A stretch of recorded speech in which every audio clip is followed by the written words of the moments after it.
So I'm being joined by Sharon Stark of Cardinal Financial, one of my preferred lenders. I've known Sharon now, it's going to be going on 10, 11 years. Yeah.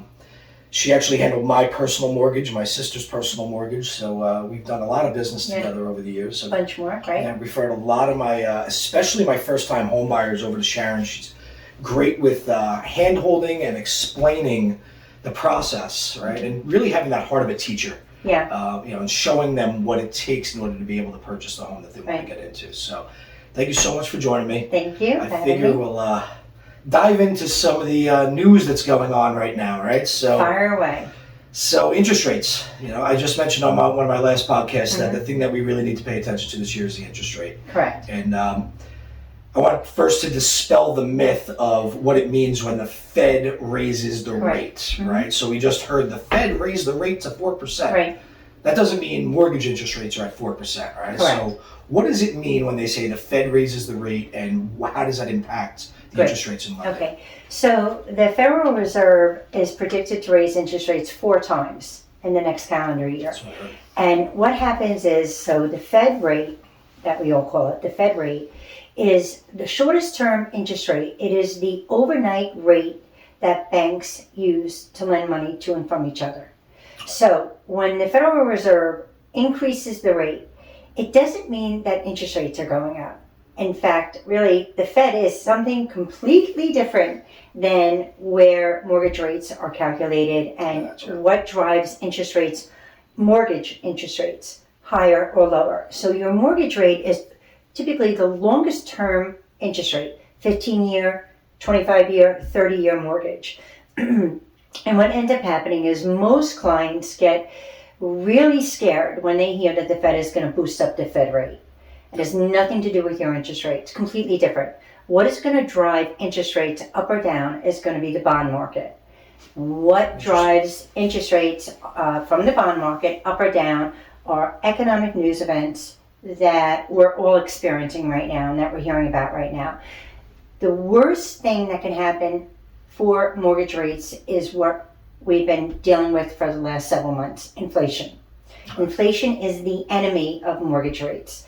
Inflationary concerns will drive interest rates higher. It just stops there. Talk to me as if I know nothing about this. Okay. Right? So what does it mean the bond market is affecting the interest rate? So people are buying bonds, so therefore the interest rates are going up? The bond market is not affecting rates. The bond market, or mortgage-backed securities. So it's confusing for first-time home buyers and even move-up buyers and even real estate agents, is because there's a lot of lingo that we use as mortgage loan officers as we talk back and forth to other loan officers or in our team.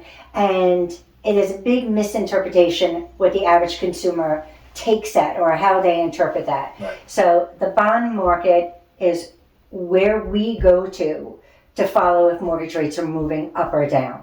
Okay? So economic news events will change daily. So the bond market is exactly the same in the sense of the activity, or a living, breathing market every single day.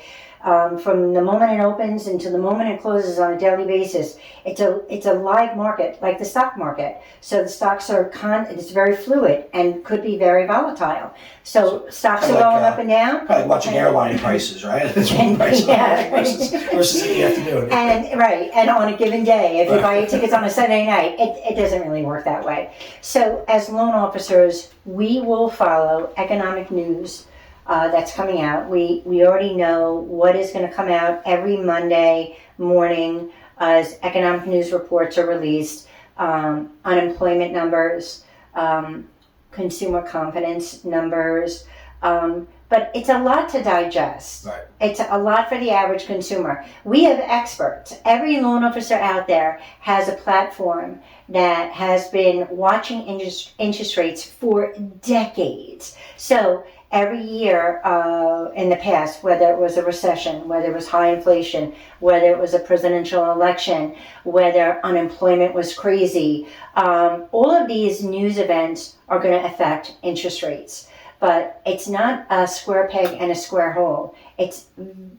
We just have years of economic data based on how the market reacted when those events happened and where we are today and how we can predict the market is going to move. It's pretty cyclical. It's not that you can have a crystal ball and predict exactly where it's going to go. Never. But you see trends, right? Yeah, exactly. You see trends, and you can follow those trends and figure out, hey, based on what it looked like back then, and we're kind of sitting in the same boat, 100%. right? So let's talk about then, what did it look like back then? How long have you been doing mortgages, and what were rates? When you started, what are the highest rates you've seen? We've seen it all. We have seen it all. But I want to circle back just to one quick thing. So, before COVID, and I tried to get through this meeting today without saying COVID, but before COVID, again, the news reports were repeated over and over and over. We knew what was coming.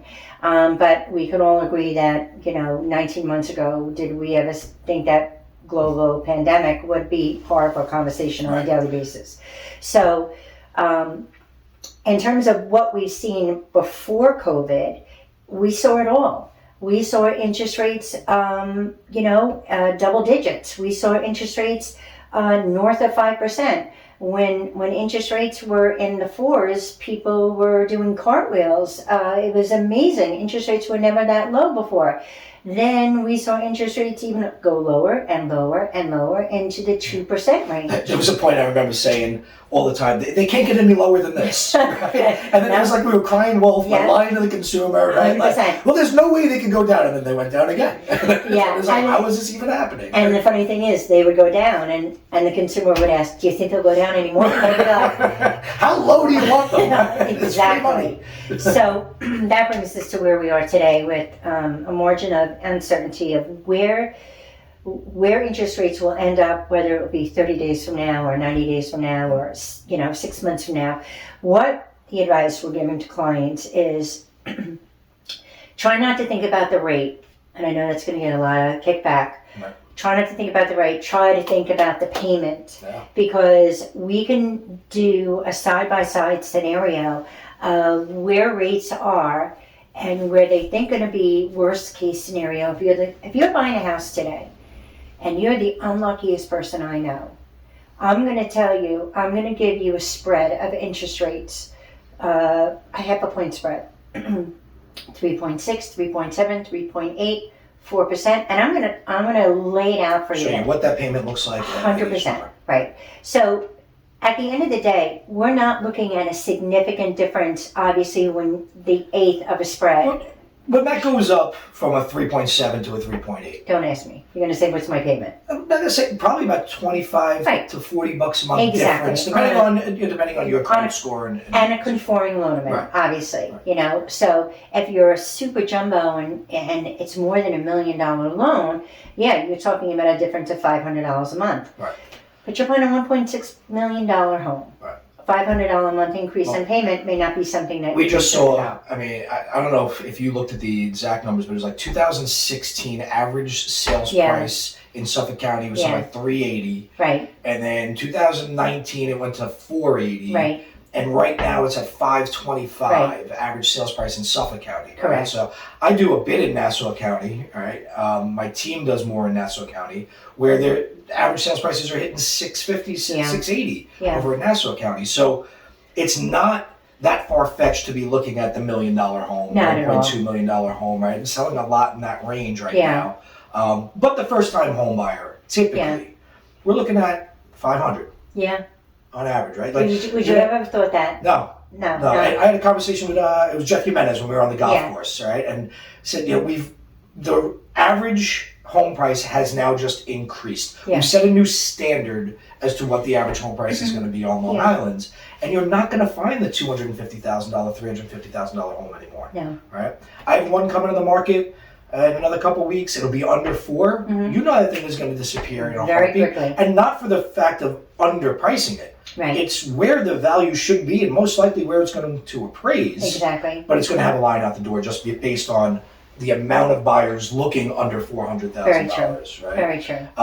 So the first-time home buyer looking at about a $500,000 loan, what is there if good credit? Let's call it good credit with a 10% down. what are we looking at in terms of payment or what are we looking at in terms of interest rate right now?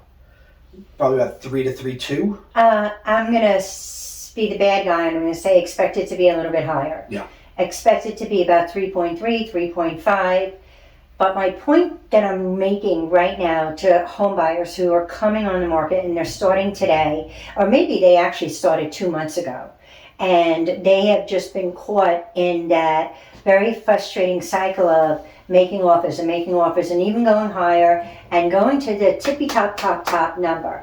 Because we're going to find another way to save them money. If we can't get it down on their monthly mortgage payment, we're going to go through their finances, we're going to go through their credit debt, we're going to find another way to save them money and get them and their family into a suitable payment. So I'm going to say that the clients that I'm talking to right now, I am going to pre-position them in the market that if interest rates move further away from us, we are qualifying them right now if they are the unluckiest people we know.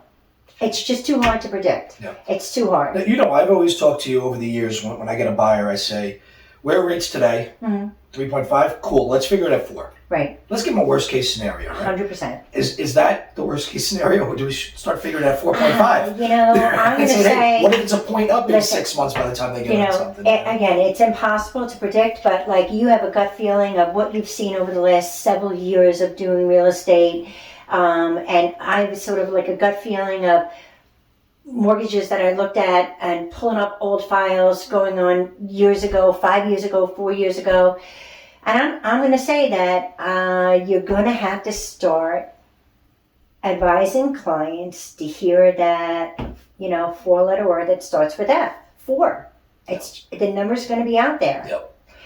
And in some clients, it's out there already because of a low FICO score, because of the way that they qualify, and because of the product that they're going to go into, an investment property with maximum financing. I was going to say, let's shift gears a little bit. Investment property, second home, right?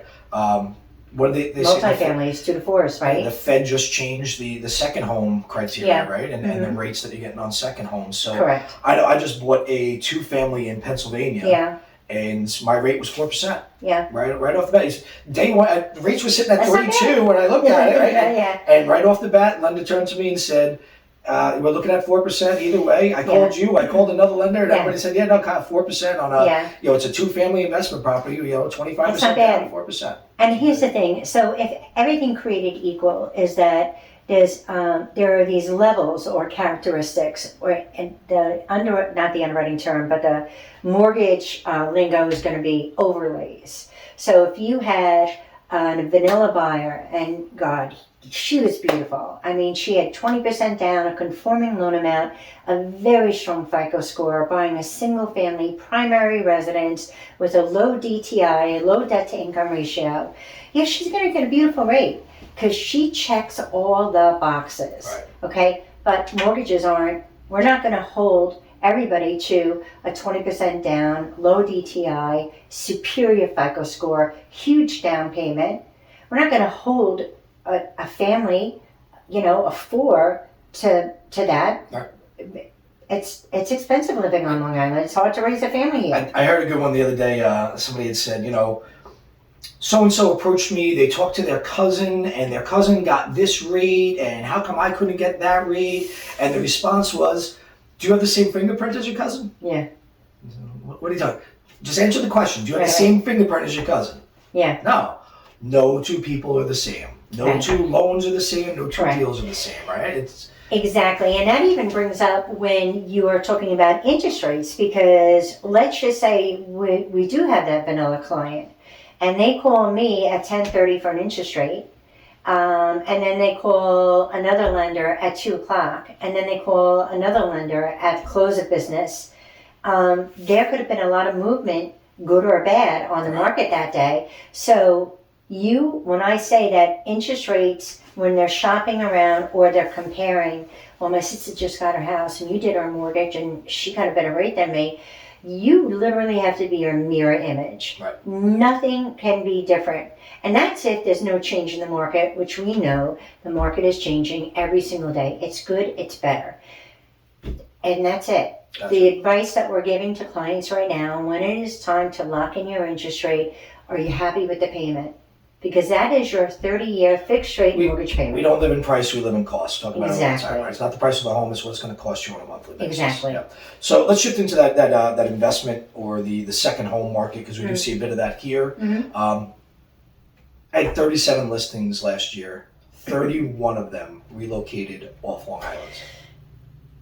In 12 years, I usually help one or two people. Shocking. Not surprisingly, but shocking. Moved off Long Island, majority down to North Carolina, South Carolina, Tennessee, a Yep. couple to Florida. The random stragglers went to Maine and New Hampshire. Yep. We don't talk about them, they like the cold. But for the most part, they are looking in those areas for investment opportunities and either buy that second home like I did as investment opportunity, or they end up moving to those areas. Right. So what do rates look like? What does it look like? How is it different than buying your first home when you're looking at your second home? Okay, so there is again an overlay, because we're adding a risk factor when you're purchasing an investment property, which means that you are qualified. When you purchase an investment property, we will qualify you based on the rent roll of that unit. So if it's a single family, two family, three family, you have a mortgage payment, your principal and interest, taxes, and homeowners insurance, and that's your monthly expenses. And then we qualify what the projected rental income is going to be for all those, let's say 3 units. We take a percentage of the gross rent, and as long as it covers your mortgage, typically you qualify, okay? Even if their rental value is a little bit low, if you can carry just the difference, you'll qualify. So this is what happens most of the time with investment properties. One is there's a larger down payment. If you want to get a good rate, you're going to put down 25%. With a single family investment home, you could put down a lot less, but you're going to get hit hard on the rate. But that's when we talk to clients about, well, let's see what the projected rent is. Because if your tenant is going to pay the rent, and you can get in with less money down and a higher interest rate that's fixed for 30 years, then it might make sense to hold on to some capital and not put it all down. Yep. And again, that's what's important with consumers. Consumers and investors have to know. They have to ask for all the options. You have to say, is there anything better I can do? And better is a very vague question. Because better for me sometimes, when I talk to a client, they have no idea that was even an option.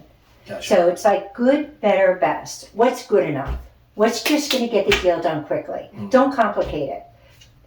Very checkbox. Check, check, check. Now what if I did X, Y, and Z? Exactly. What if I put more money down? What if I paid something off? And everybody's different. So you're going to have an investor that has going to want to hold on to, as a repeat investor. Let's just say somebody who's buying up these multi-units and second home, like I don't want to say second home, but vacation homes in these nice areas, and they're going to use them to rent them out.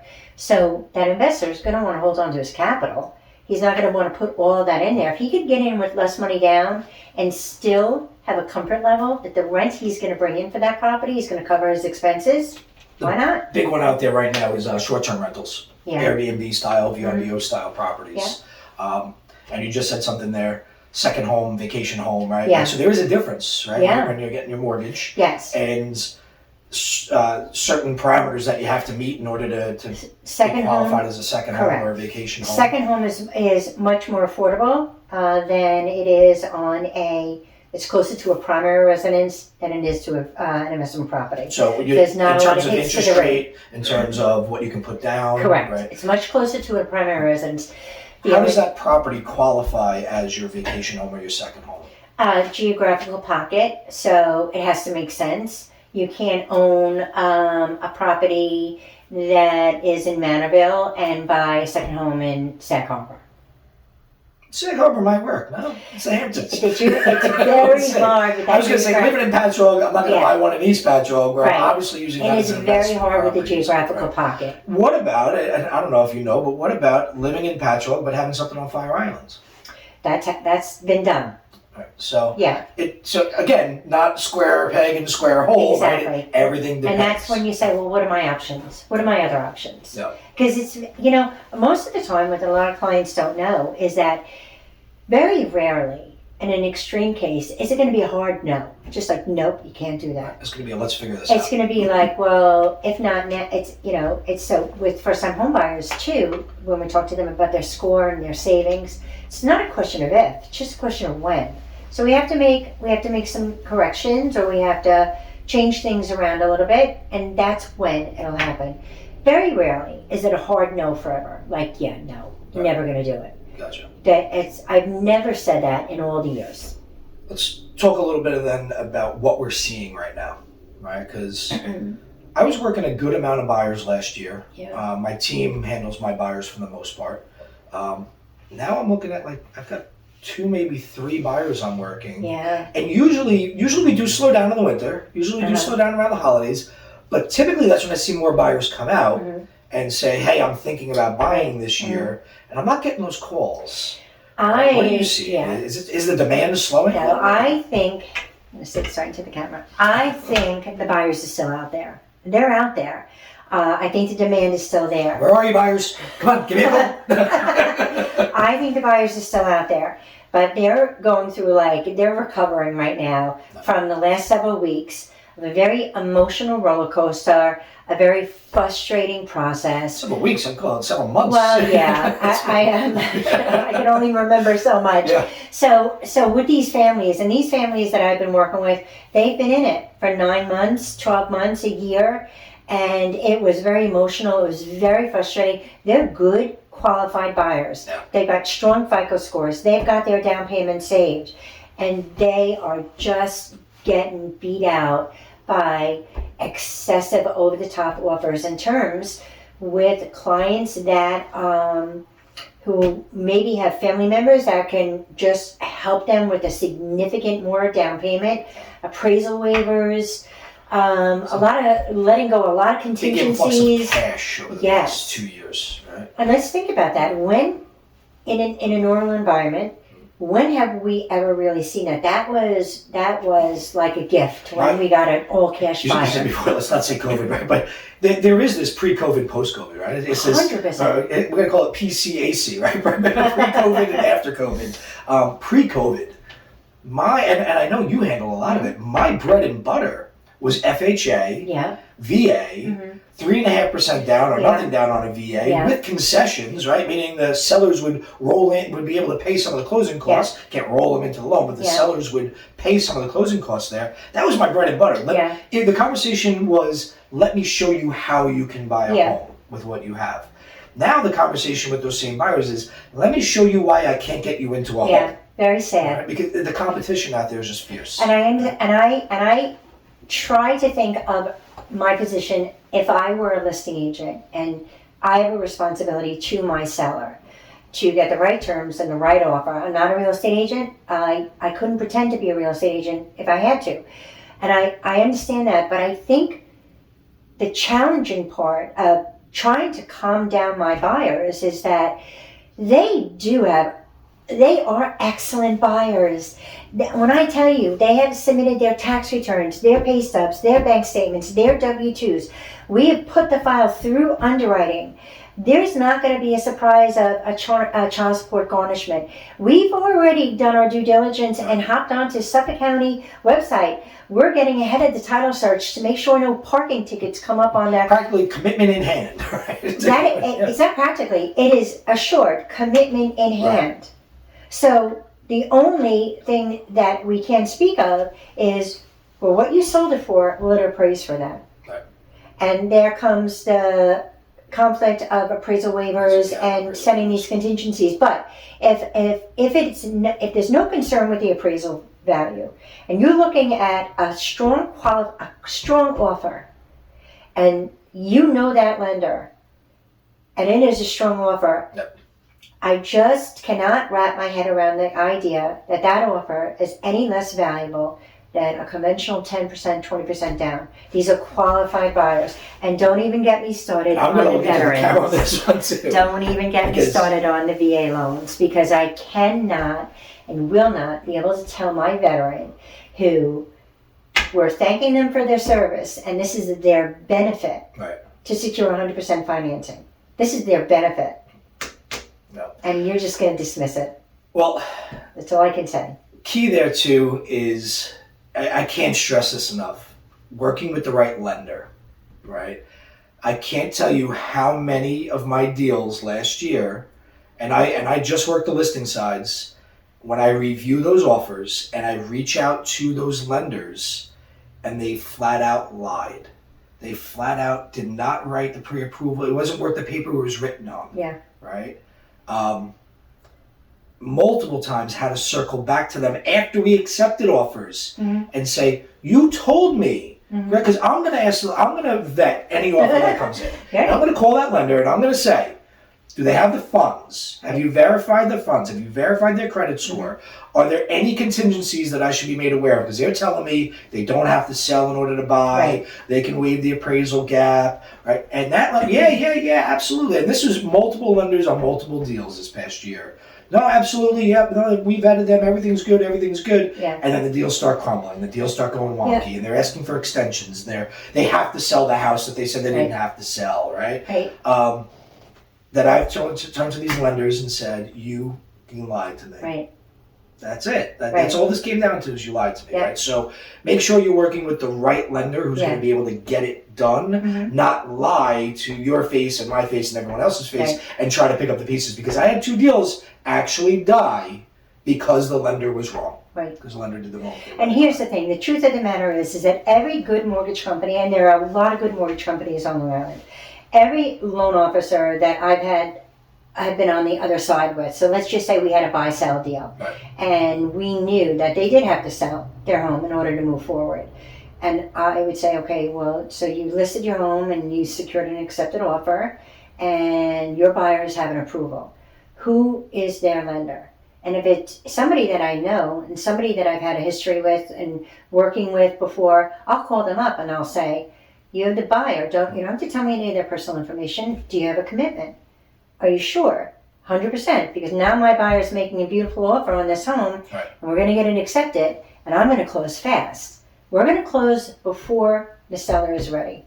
Our commitments are done immediately. So, are you sure? And if it's a loan officer that I've had, been lucky enough to work with before, then it's great. Right. So, you have to do your due diligence. And the agents, and I get it, some of the agents, they're dealing with going through 10 offers because 40 people showed up at their open house. And they might not have the time to do it, but those top 5 offers that have those strong pre-approval letters, the pre-approval letter is like a napkin from Dunkin' Donuts. Yep. You can get it anywhere. Yep. You can get it anywhere. And if the lender is going to tell you, oh, we don't have a commitment on the file, or we won't issue a commitment until the disclosures are done, not true.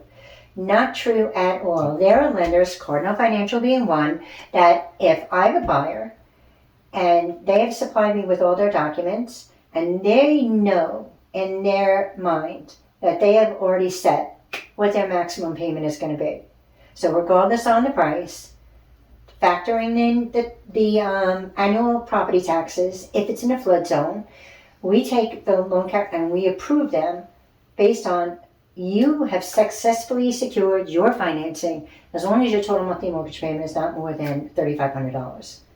And then as they go out on their home search, we do this reverse engineering. It's like a TBD, right? To be determined what property they're actually going to buy. But it is a commitment. But it's a so commitment. You know. So they're practically a cash buyer at that point, right? Exactly. They got a commitment. 100%. Not pre-approval, commitment.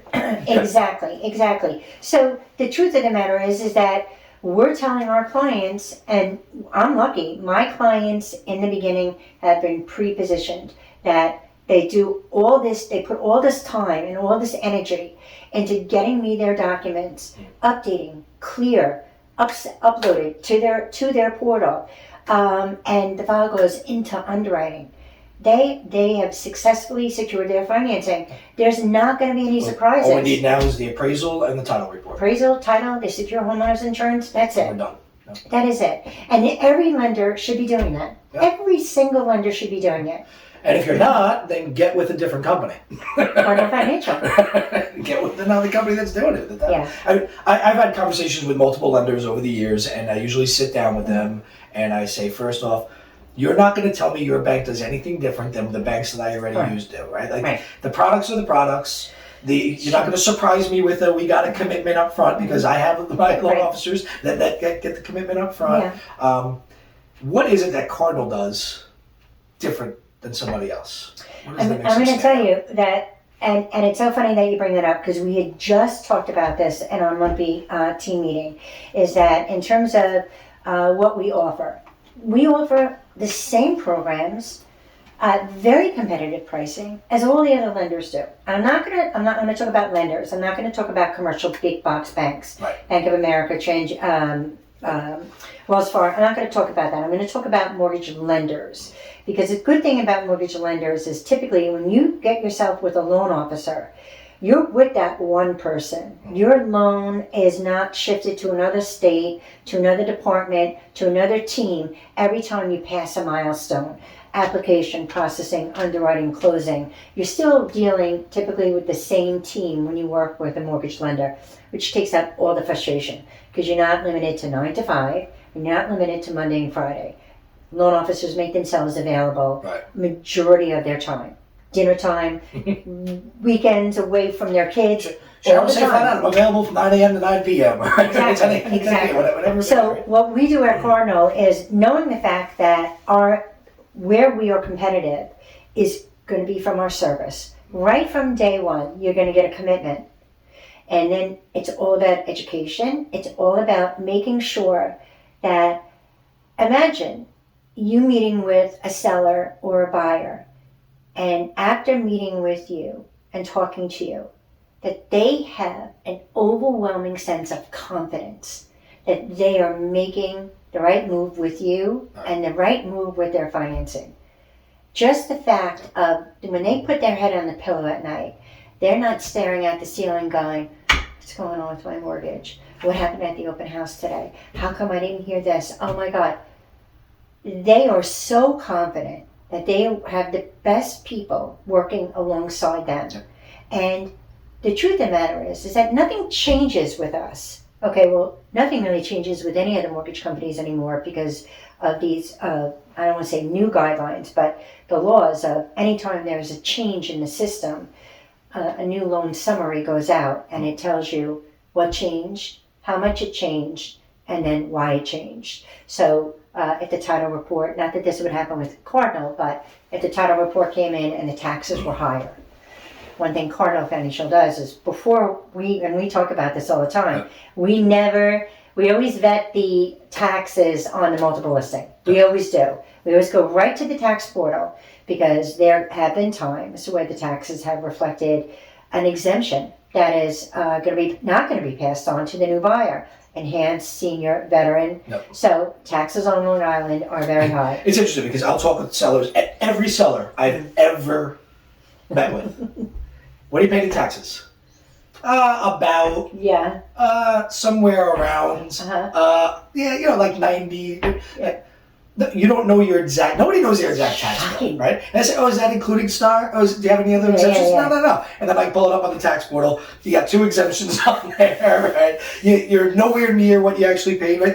It's not so. I pay attention to it all the time. I know. I pay 76, 36, 13. Right. That's what I pay this year with my STAR, right? Because I pay attention to it, but sellers, homeowners just don't pay attention to that, and it's on the agent to make sure that we verify it, but. All information deemed reliable, but do your due diligence. And we always do that. I mean, so we will. We want to make sure that at Cardinal, our job is to make sure that at the closing, actually even during the process, the appraisal comes in, the commitment is issued, the appraisal comes in, the title is clear, you're happy with your rate. You're at the closing. It is a celebration at that time. They're not signing this paperwork, thinking that this experience has come to an end. They're, they're grateful and super excited.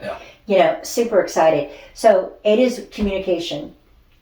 Any method of communication that accommodates our clients. Text, video, Zoom calls, face-to-face. With proper being sure we're very respectful of each other, emails, whatever method of contact, it is the update. imagine something, the most critical thing the most important thing, the thing that you're worried about the most is getting into this home. Right. And getting these friendly little updates and communication. Yeah. Communication's key. It is. Said earlier, no two thumbprints the same. And Yeah. that's the difference, especially working with you, is I know I have the right person. The buyer knows they have the right person, right, handling it, making sure that we're going to get the deal done. And the level of service that we bring, that you bring, that's what the client, it's hard because they don't know what to expect. Yeah. This is their first time doing it, right? So if they get subpar service, do they even know it was subpar service? Yeah. They're going to know it when I'm going, this doesn't happen with my lender. Yeah. I don't know why you decided to go with this one, right?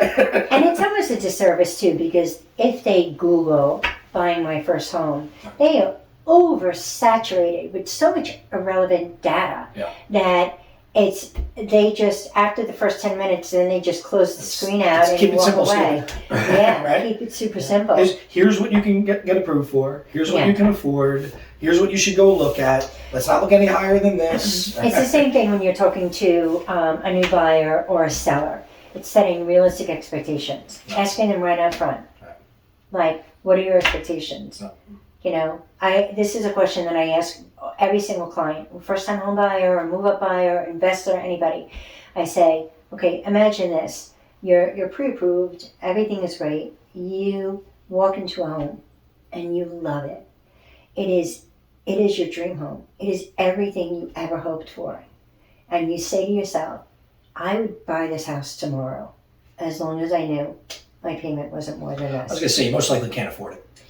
Well, not in this market. Well, what's surprising is that when I ask them that question, and I say to a family, I said, imagine you go through and it has everything, and you're thinking Super Bowl party, you're thinking 4th of July, you're thinking, you know, slumber parties and kids' birthdays. This is it, right? Like, and I have buyers walk in the door and say, this is it. They feel it. And then I asked them, I said, so you two of you look at each other and go, we want it. Let's just make sure our payment isn't more than this.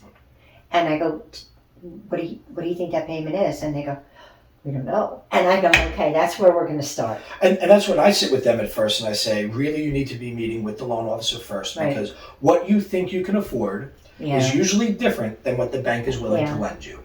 Right? So let's make sure that what you think you can afford, it falls in line. Yeah. And let's do a budget. Right. Right? Because you're telling me, and here's what I like to do. Husband on one side, wife on the other. Spouse on one side, spouse on the other. Right? You right here, you right there. Write down your budget, right. And let's say your payment's $3,200 a month on your mortgage, taxes, insurance. Let's include that in there. Right. How much is left over at the end of the month? Yeah. And he's usually negative. And she's usually got $3,000 still available somehow, right? Yeah. But you know, we come up with these strategies. Like, so they'll even come up with that number, and they'll say, and so, you know, Sharon, no more than 3,000. That is not a nickel more number. That's what we talked about it, no more than 3,000. But every house that we're looking at is like 3,100, or 3,200, and we're so close. Right. And we look at their credit report and we go, listen, instead of financing more through a mortgage or putting that much more down, so you're going to put 25% down. In order to make the numbers work for you. Let's do this. Let's put 20% down, and that extra 5%, we're going to eliminate all your credit card debt. And you're going to save more with that than you would have if you... Can we eliminate $200 worth of credit card debt? Yeah. Okay, cool. You can afford $200 more on it. Exactly. Right. And it's not going to cost you what it was going to cost you in down payment to get that number to work. And it's funny because families today will come in and the first question they ask is, well, what's my max? So then we go through that exercise of, well, what's the max am I willing to lend you, or what's the max that you can actually afford? Right. So, well, and it's a trick question because families will come in and they'll be like, what's our max? Like, it's like almost like an ego thing. Like, and I say, okay, well, I'm going to do that for you. I promise. Before you leave today, I'm going to tell you what your max number is. But let's talk about what you think is going to be suitable for you and your family. You have young kids, and I raised 3 kids on Long Island. You did too, right? No. Very expensive. I'm still in the process of raising them. No kidding. It's not cheap. And then the grandkids come along and you spend a fortune. So my point is that we'll go through that exercise, and again, you have a great buyer and good income and great FICO score, and they're going to be shocked to know that the bank could give them a mortgage that's $900 a month higher. And then you sort of see the color drain from their face going, well, we don't want that mortgage. And I said, that's right. Because when you're eligible, it's one thing. But when you're suitable, it's something else. Yeah. It's sort of like going to the Chinese food place, like the all you can eat when they were open. Just because you can sit there and eat all day that doesn't mean you should. Just because you can get a higher mortgage payment doesn't mean you should. Yeah. So we always circle back, and that's why it's critical for me to always get that max number from them, because when their payment creeps a little higher, a little higher, a little higher, and yes, they are qualified, and yes, they will secure the financing for a payment that's $300 or $400 or $500 more. But it's my job to just circle back to that number and go, when we first started, you guys said this is what I can afford. You could go $3,000 a month, and now we're coming north of $3,300. So let's just look at our credit. Let's just really talk about this. Let's free up some money somewhere. Exactly. Vice versa. What do you do when you have that buyer comes in, sits down, and says, "I'm thinking $2,100 a month, $2,200 a month," knowing that our average sales price is going to be $500 on the island? And it's super simple. So the first question I would ask them is, what geographical pocket are you looking in terms of what neighborhoods? And then I say to them, have you saved anything? Have you seen anything online that, not that you want to run out and see it tomorrow, but just is interesting to you? That maybe you and your family said, when we're ready, this house would be perfect. Maybe it's a house that's even got sold 2 months ago, or something that's already, when you know it's unavailable. But you want to save it on your phone because when you are ready, you want to go to the agent and you want to say, I want a house just like this. This is the type of house I want. So that's what usually I'll say. When they say to me, and I say to them, what's your max payment? And they say $2,000. And the houses that we like have $9,000 a year in taxes. So I do it old school. I take the piece of paper and I go $2,100, and then I minus out $750. Then I minus out about $120 for homeowners. And then I do, if they're putting down less than 20%, I'll do an imaginary PMI, and then I'm left with the principal and interest. Right. And then we do the hard math, not the hard math, but hard for me, because that's when they get very sad. That's when they realize. Yeah, and it's sad, and it's like, because then they realize. So it's all about, again, expectations, pre-positioning. And let's just say that buyer was a $2,100 suitable payment, but he could qualify for $2,800. So then what do we look at? Maybe we look at an accessory apartment. Maybe we look at his wife who's not on the deal because of bad credit and, so maybe we can't use her income. But there are some great first-time home buyer programs out there that we have strategies that we could sort of entertain, But again, like you said before, it's never the same. No one is ever a mirror image of another situation, a buyer or a seller. You run into it all the time. You sell a house, and the house 4 doors down, his house sold for X dollars, and now you're trying to tell your seller, would-be seller, why your home is not going to sell for that. Right. Nothing is ever a mirror image, and that's what we have to educate. Absolutely, and I think that's what it comes down to, right? Is educating and setting expectations. Yeah. Right. So that's my initial contact with any buyer is not running out and seeing a house right away. Mm-hmm. Okay. It's let's get in the office. Let's sit down. Let's talk about the process. Right. I've been saying lately too. Let's talk about your options, because people don't like to hear process, right? Process is speed bumps. Yeah. Process is headaches. Process is obstacles. Yeah. Options are opportunities, right? So let's discuss your options. Right. But your initial setting that expectation of what do prices look like on Long Island? Right. What does that cost on a monthly basis? Yeah. What do you need to be making in order to afford that? Yeah. I had a buyer of mine get very upset saying, my husband makes $8,000 a month and we can't afford this house. Well, not for nothing. There are people living on Long Island making $500,000 a year that can't afford the house you're looking at because the taxes are $21,000. Right. So there's a lot of variables out there. Let's set the expectation. Let's show them right from the start. And I find that what I do, again, from day one, and it seems counterproductive, but what it does is it opens the eyes of the home buyer. Is when you introduce me to a client, and after I talk to them over the phone, we're going to send a little profile sheet, we're going to send some instructions, but before I even get any information back, I ask them to send me just 2 or 3 homes that they're interested in, that they might have saved. Maybe those houses aren't even on the market, but they were interesting to them. Okay, because then when they do send me their profile sheet, and on that first question is, like, what do you feel is your max payment? Like, what would make you comfortable? Listen, many young home buyers today are too young to be working to repay their mortgage and not have a life. Right. So they have young families, they're not going to devote every weekend to an overtime shift. They're not going to devote every weekend to getting a second job. We want to make sure that the mortgage that they're going into is a suitable payment. It's different than what you can afford, and it's different than what you can qualify for. Those are 2 different numbers. It has to be suitable. We're doing a huge disservice if you don't do that. And if it's not here, right, because I get all the time, I don't want to live in this place, that area, no, that wouldn't work for me. I don't want to be in a condo, I don't want to be in a co-op, right? Well, this is what you can afford geographically, this is what you can afford, based on what you're approved for. If it's not here, we can help elsewhere. Yeah. Right? Like I said, 31 of my clients relocated, can set you up with agents in other areas. Correct. Right? So if relocating off Long Island is an option for you, we have that ability to be able to help you as well. Cardinal Financial, nationwide lender, licensed in all states. Worldwide. Yes. Right? We are an international company. Yeah. So you want to go to Costa Rica? You want to go to Cambodia? I got agents. we can help you out with that. So Sharon, thank you so much for joining me tonight. I think this is great. We'll do a couple of these throughout the year, and just keep tuning in. Thanks for watching. Make sure you hit that subscribe button and click that little bell so you get the notification every time I do a new video. Great. If there's anything that we didn't talk about that you'd like us to cover, just let us know. Great.